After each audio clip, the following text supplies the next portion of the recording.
வேதமுடு ஆகமமும் புராணங்களும் சத்தியம், அவைகள் பொய் அல்ல. சனாதன ஹிந்து தர்மம் சத்தியம், அவைகள் சொல்லும் எல்லா உயர்நிலைகளும் மனிதனுக்கு சாத்தியம். Multiple Puranas different reference centres use பண்ணாலும் கன்சிஸ்டன்ட் ரேஷியோவை தான் ஈல்ட் ஆகுதுங்க. ஃபைனலா ரேஷியோ போட்டோம்னா இது மொத்தமும் புனைப்பு படைப்பு அல்ல, புனைதல் அல்ல அப்படிங்கறத மிக தெளிவா ப்ரூவ் பண்ணுது. This alignment of cosmology, narrative accounts, அத கால்குலபிள் பிசிக்ஸ், அதாவது மிக தெளிவாக கால்குலேட் பண்ணக்கூடிய அந்த இயற்பியல், இது எல்லாமே establishes the scientific authenticity of Puranic cosmology. புராணங்கள் சொல்லுகிற காஸ்மாலஜியோட ஆத்தென்டிசிட்டிய சயின்டிபிக்கா நம்மளால எஸ்டாப்ளிஷ் பண்ண முடிகிறது.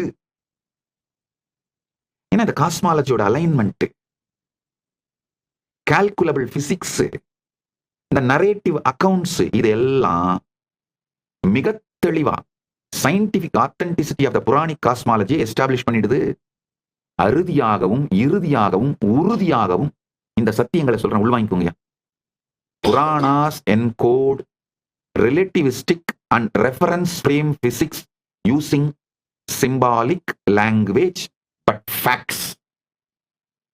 By decoding the cyclic spiral time, reference-based distance, and loca-specific time dilation, we can reconstruct a coherent cosmic model that reveals the divinity to the science. புராணங்கள் மிகவும் முன்னேறிய relativistic and reference frame பிசிக்ஸை உபயோகப்படுத்தி மிக தெளிவாக இந்த சத்தியங்களை டாக்குமெண்ட் பண்ணியிருக்காங்க.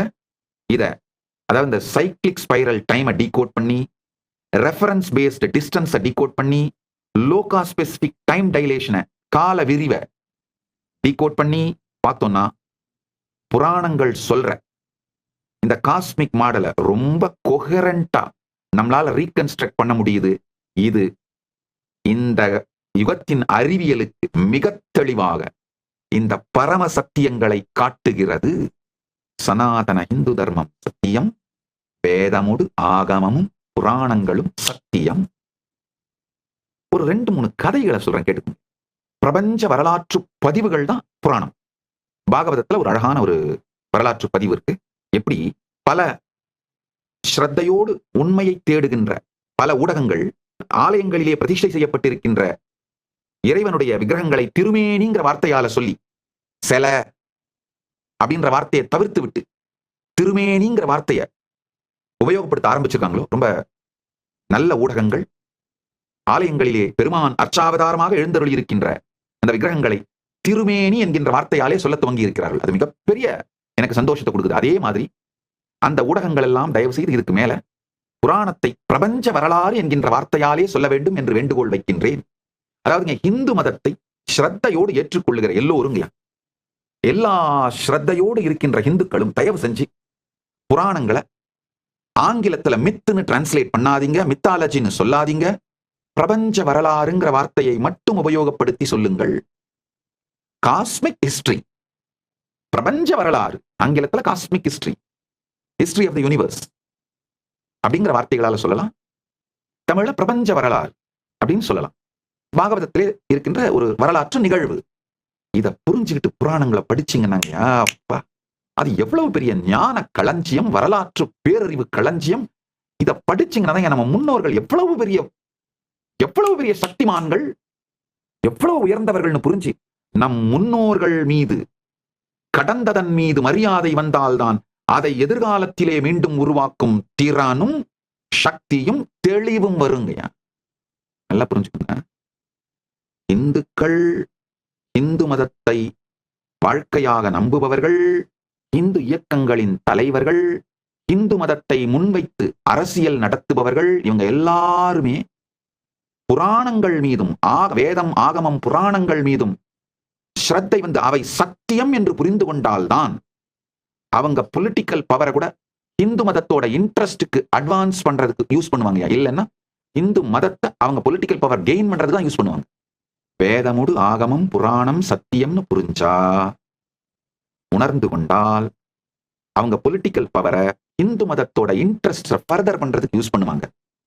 Political பவரோ இல்ல ஜுடிஷியல் பவரோ இல்ல எக்ஸிகியூட்டிவ் பவரோ, அவங்களுக்கு என்ன பவர் இருக்கோ அதெல்லாம் இல்லைன்னா இந்து மதத்தை அவங்க பொலிட்டிக்கல் கெயினுக்கு யூஸ் பண்ணுவாங்க. அவ்வளவுதான். ஏன்னா உள்ளுக்குள்ள இந்த சத்தியங்கள் உண்மைன்னு புரிஞ்சு கன்வின்ஸ் ஆகலைன்னா மேம்போக்கா எப்படியே ஒரு சோசியலா விளையாடிட்டு விட்டுருவாங்க. இதோட ஆழம், முக்கியத்துவம் இதெல்லாம் புரியாமல் இந்து மதத்தை வெறும் ஒரு பொலிட்டிக்கல் பவர் கெயினுக்காகவும் இல்ல ஏதாவது ஒரு சோசியல் பவர் கெயின், ஏதாவது அந்த டைம்ல அந்த பவர் கெயினுக்காக யூஸ் பண்ணிட்டு விட்டுருவாங்க. இந்துக்களை விழித்துக் கொள்ளுங்கள். இந்து இயக்கங்கள் நீங்க யாரை நம்புறீங்களோ, இந்து அரசியல்வாதிங்கன்னு நீங்க யாரை நம்புறீங்களோ, இந்து குருமார்கள் நீங்க யாரை நம்புறீங்களோ, இந்து சமூக தலைவர்கள் நீங்க யாரை நம்புறீங்களோ, அவங்க எல்லாரும் நம்முடைய வேதம், ஆகமம், புராணங்களை ஆழமாக நம்புகிறார்களா, கடைபிடிக்கிறார்களான்றதை மட்டும் பார்த்துருங்கய்யா. அதுதான் அடிப்படை பேஸ்லைன் ஸ்கேல். ஒரு சின்ன சோசியல் மீடியா சேலஞ்ச். நீ are you living spiral or linear? Tell us, do you plan your life like climbing a ladder, always up, or dancing in a spiral, rhythmic? Which one actually makes you happier? Drop your honest answer below. அதாவது இந்த ஏணி மேல ஏறுற மாதிரியே உங்க வாழ்க்கை போயிட்டு இருக்கா? நல்லா புரிஞ்சுக்கோங்க. நீங்க வாழ்க்கையில எந்த ஏணி மேல ஏறினாலும் கடைசியில உச்சியில வந்தீங்கன்னா தனியா உட்காந்துருக்க குரங்கு மாதிரி இருக்கும். சில பேர் என்கிட்ட கேட்கறது உண்டு, இந்த ரேட் ரேஸ்ல மாட்டிக்கிட்டேன் என்ன பண்ணலாம்? ஏய் நல்லா புரிஞ்சுக்கப்பா, ரேட் ரேஸ்ல நீ ஜெயிச்சினாலும் கடைசியில நீ ரேட் தான்பா. நீ எந்த ஏணியை கிளைம் பண்ணாலும் உச்சாணி கும்பல தனியா குரங்கு மாதிரி உட்காந்துருப்ப உச்சிக்கு போன அப்புறம். அப்படி வாழறீங்களா? இல்ல இந்த ஸ்பைரல் ரிதம்ல, லைஃபோட ஸ்பைரல் ரிதம்ல வாழ்ந்து அனுபவிச்சுட்டு இருக்கீங்களா? எது உங்களை ஆக்சுவலா ஹாப்பி ஆகுது? உங்களுடைய ஹானஸ்ட் ஆன்சரை comment on YouTube, post your thoughts on Twitter, tagging @Shri Nithyananda. இப்ப புரிஞ்சுக்கோங்க. பாகவதத்தில் சொல்ற ஒரு கதை. பிரம்மா கிருஷ்ணருடைய நண்பர்களான அந்த கோபியர்களை, அவங்க மேய்க்கிற அந்த மாடுகள், இது எல்லாத்தையும் மறைச்சிடுறார். இந்த கதை எல்லாரும் படிச்சிருப்பீங்க பாகவதத்துல. இல்லைன்னா முடிஞ்சா ஏஐக்கு போய் வேணா படிச்சிருங்க. உங்களுக்கு படிக்கிறதுக்கு டைம் இல்லைன்னா ஏஐக்கு போய் வேணா படிச்சிருங்க. ஏஐல படிச்சீங்கன்னா ரொம்ப அழகா இந்த ஒரிஜினல் ஸ்லோகங்களோட, ஒரிஜினல் சூத்திரங்களோட அழகா டாக்குமெண்ட் பண்ணியிருக்காரு. இந்த ஒரிஜினல் நிகழ் அப்படியே டாக்குமெண்ட் பண்ணியிருக்காரு வியாசர். கிருஷ்ணர் வந்து அவருடைய ஃப்ளூட்டை பிளே பண்ணிட்டு பிருந்தாவனத்துல ஃப்ரெண்ட்ஸோட, மாடுகளோட, மற்ற கன்றுகளோட, விலங்குகளோட இருக்காரு. இந்த பிக்னிக் போயிருக்காங்க. அவங்க அந்த மாடுகள் எல்லாம் மேய்ச்சிட்டு இந்த ஃப்ளூட் மியூசிக் எல்லாம் என்ஜாய் பண்ணிட்டு அவங்க எல்லாம் ஆனந்தமா இருக்காங்க. பிரம்மாவுக்கு ஒரு அடி மனசுல ஒரு ஆழமான ஒரு கியூரியாசிட்டி. எல்லாரும் சொல்றாங்களே பரந்தாமனே கிருஷ்ணனா வெளிப்பட்டிருக்கான்னு, சாத்தியமா? இங்க மேல பார்த்தா அவர் பாட்டுக்கு யோக நிதிரையெல்லாம் படுத்திருக்காரு, நானும் பார்த்தேன். ஆனா இங்க இந்த சின்ன பையனா உட்காந்து விளையாடிட்டு இருக்கான். அவரே இங்க வந்து விளையாடிட்டு இருக்கிறதா சொல்றாங்க. உண்மைதானா? ஓவரா கதை சொல்லிட்டு இருக்காங்களே. இல்ல ஒருவேளை அவங்க எல்லாரும் அந்த கிருஷ்ணனோட கரிஷ்மால விழுந்த தேர் என்சாண்டட். ஒருவேளை அந்த சுத்தி இருக்கவங்களாம் அவனுடைய கிருஷ்ணனோட கரிஷ்மால விழுந்துட்டதுனால கிருஷ்ணனையே கடவுள்னு சொல்றாங்களா? என்னதான் நடக்குது? 10வது ஸ்காந்தத்துல 13வது கேண்டோல பாகவத புராணம் இதை டாக்குமெண்ட் பண்ணுது. பிரம்மா ரொம்ப கியூரியஸா இருந்து என்ன பண்றாரு, அந்த மொத்த கோபியர்களையும் பசுக்களையும் மறைச்சிடுறாரு. தஸ்மாத் கூகம் ஸ்தானம் ஜக்ருஹே.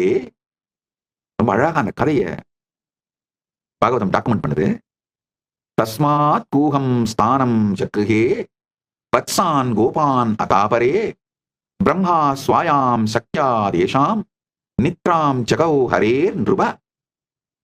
பிரம்மா மாயையான மறைவு நிறைந்த இடத்திலே கன்றுகளையும் கோபால குழந்தைகளையும் ஒளித்து வைத்தான். தன் சொந்த மாயா சக்தியால் ஹரியின் நண்பர்களான அவர்களை ஆழ்ந்த உறக்கத்தில் ஆழ்த்தினான். கதை. பிரம்மா வந்து மொத்த இந்த கோபர்களையும் இந்த மாடுகளையும் கடத்திட்டு போய் மறைச்சு வச்சு அவங்க எல்லாம் தூக்கத்துல போட்டுறாரு. கிருஷ்ணன் தன்னுடைய பரமசக்தியினாலே, தன் இருப்பின் சாநித்தியத்தின் சக்தியினாலேயே மொத்தமா அந்த கோபர்கள், மாடுகள் அனைத்தாவும் மாறி அவர் பாட்டுக்கு மொத்த பிருந்தாவனத்தோட வாழ்க்கையும் இயற்கையா நடத்திட்டு இருக்காரு. பிரம்மா என்ன பண்றாரு, இந்த கோபர்களையும் விலங்குகளையும், அந்த பசு கன்று அனைத்தையும் மவுண்ட் சுமேருல தன்னுடைய சக்தியை யூஸ் பண்ணி மறைச்சிடுறாரு. கிருஷ்ணன் வந்து பாக்குறாரு. பார்த்துட்டு இவங்கெல்லாம் யாரும் காணாமது பார்த்து ஒரு வினாடி கூட அவர் கலங்க, தன்னுடைய யோக சக்தியினாலே அத்தனையும் அப்படியே creating identical duplicate boys and calves indistinguishable from the original. அதாவது மூலத்திற்கு, ஒரிஜினலுக்கு எந்த விதமான வித்தியாசமும் இல்லாத அப்படியே காப்பியை தன்னுடைய யோக சக்தியால் உருவாக்கிறார். உருவாக்கி அந்த கோபர்கள், அந்த ஆடு மாடுகள் எல்லாம் அவங்க கண்டினியூ, அவங்க விளையாடுறாங்க, சாப்பிடுறாங்க, லிவிங் நார்மல் லைஃப். இது ஒரு ஃபுல், இந்த பூமண்டலத்துல ஒரு ஃபுல் வருஷம் பீரியடுக்கு நடக்குது. எல்லாம் ஸ்மூத்தா போயிட்டு இருக்கு. பிரம்மா வந்து திரும்ப எட்டி பாக்குறாரு. நடுநடுங்கி போயிடுறாரு பிரம்மா. என்னையா, என்ன நடக்குது? நான் தான் எடுத்து மறைச்சு வச்சேன். இங்க பார்த்தா கிருஷ்ணன் அந்த கோபர்களோடும் அந்த விலங்குகளோடும் ஒண்ணுமே நடக்காத மாதிரி வாழ்ந்துட்டு இருக்காரு. உடனே பிரம்மா என்ன பண்றாரு, கரெக்டா அந்த சுமையர் வெட்டி பாக்குறாரு. பார்த்தா அவர் எடுத்து போய் ஒளிச்சு வச்ச அந்த ரியல் அந்த பாய்ஸ், அந்த ஆடு மாடுகள் எல்லாம் தூங்கிட்டு அங்கதான் இருக்கு. ஆனா இங்க தனியா இருக்காங்க. இங்க இவங்க அதே மாதிரி அதே பசங்க, அதே கோபர்கள், அதே ஆடு மாடுகள் அங்கேயே இருக்கு. இங்க பிருந்தாவனத்திலையும் இருக்கு. ஒரு வினாடியில் பிரம்மா விழித்துக் கொள்ளுகின்றார். அவருடைய புத்திக்கு தெளிவு வந்து விடுகின்றது. கிருஷ்ணர் தன்னுடைய யோக சக்தியினாலே இது மொத்தமாகவும் விரிந்து இயல்பாக பிருந்தாவனத்தை நடத்தி கொண்டிருக்கின்றார் அப்படின்னு. இது பிரம்மாவுக்கு புரிஞ்ச உடனேயே கிருஷ்ணன் தன்னுடைய 4 கரத்தோடு சதுர்புஜனாக விஷ்ணு வடிவத்தை காட்டி ஒவ்வொரு கோபனும் ஒவ்வொரு பசுவும் கன்றும் தானே என்பதையும் அது ஒவ்வொன்றுத்துக்குள்ளேயும் இந்த பிரபஞ்சமே இருப்பதையும் காட்டுறார். பிரம்மா நடுநடுங்கி போய் கிருஷ்ணனுடைய மகிமையை துதித்து போற்றி தன்னுடைய தவறை ஒப்புக்கொண்டு பெருமானை சோதித்ததற்கு மன்னிப்பு கேட்டு அந்த ஒரிஜினல் கோபர்களையும் அந்த விலங்குகளையும் எல்லாத்தையும் ரிலீஸ் பண்ணி விட்டுறாரு. இந்த கிருஷ்ணர் மேனிஃபெஸ்ட் யோக சக்தியால மேனிஃபெஸ்ட் பண்ணாலே அவங்க எல்லாம் அவருக்குள்ளேயே மறைஞ்சிடறாங்க. அவருக்குள்ளேயே திரும்பி எடுத்துறாங்க. எடுத்துட்டு நார்மல்சியை ரீஸ்டோர் பண்ணிடுறாரு கிருஷ்ணன் பிருந்தாவனத்துல. முதலியே நார்மல்சியில தான் வச்சிருந்தாரு. இப்ப எடுத்துட்டு இந்த ஒரிஜினல் நபர்களை விட்டுட்டு நார்மல்சியை மேனேஜ் பண்ணிடுறாரு.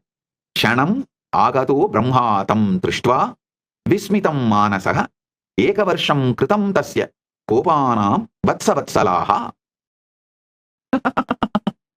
ஒரு கணமே சென்றதாக நினைத்து திரும்பி வந்த பிரம்மா அதை பார்த்தவுடன் வியப்பில் ஆழ்ந்தான். அவன் இல்லாத அந்த ஒரு கணம் கோபாலர்களுக்கும் கன்றுகளுக்கும் ஒரு முழு வருடம் ஆகிவிட்டதை கண்டான். இது வரலாறு, நடந்த வரலாறு. இந்த டைம் டைலேஷனை பத்தி உங்களுக்கு தெளிவா புரிய வைக்குது. பிரம்மாவுக்கு வந்து ஒரு க்ஷணம் அவர் நினைச்சது இங்க ஒரு வருடம், பூலோகத்துல ஒரு வருடம். ஆக்சுவலா அவர் பூலோகத்துல தான் மறைச்சு வைக்கிறாரு. ஆனா அவருக்கு வந்து ஒரு க்ஷணம் தான் மறைச்சு வச்சுதான் அவர் நினைச்சாரு. ஒரு க்ஷணத்துக்குள்ள திரும்பி பார்க்கும்போது இங்க ஒரு வருடம் ஆயிருந்து. ஆனா அந்த ஒரு வருடத்தாலே இந்த மாற்றமும் இல்லாமல் கிருஷ்ணன் தன்னுடைய யோக சக்தியினாலே இந்த லீலையை நடத்திட்டு இருக்கார். டைம் டைலேஷனை பத்தி நீங்க புரிஞ்சுக்கிறதுக்கான வரலாற்று பதிவு. வெறும் இந்த 28 நாள் மட்டும் எனக்கு கொடுங்க.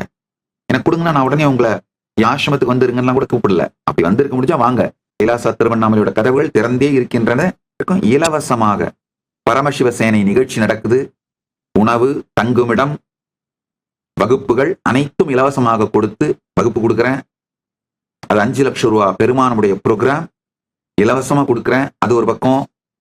2வது, இந்தியா முழுக்க யாத்திரை பண்ணணும்னு நினைக்கிறவங்களுக்கு, பரிவிராஜ யாத்திரையா போகணும்னு நினைக்கிறவங்களுக்கு இந்த 1 மாத வகுப்பையும் இலவசமா கொடுத்து 5 லட்சம் ரூபாய் பெருமானுடைய வகுப்பையும் இலவசமா கொடுத்து நீங்க யாத்திரை போறதுக்கு குறைந்தபட்சம் 1 லட்சமாவது ஒவ்வொருவருக்கும் செலவழிக்கின்றேன்.